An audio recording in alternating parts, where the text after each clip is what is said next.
జేబు పెట్టేది ఇక ఇప్పుడు శేఖర్కు ఈమెకు చెరొక్క బస్సు సంచి ఉంటుంది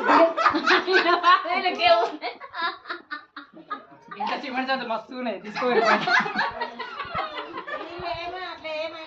మా ఫోటోలని మీ ఫోటోలు పెట్టుకొని కార్తీక్ ఒక్క ఫోటో తిప్పుతాను శేఖర్కే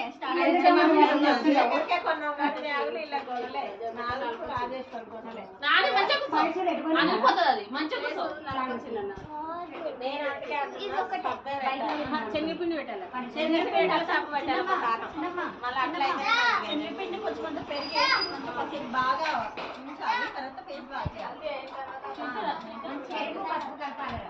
నైట్ కొంచెం మనకి ఖరాబ్ ఉంటాయి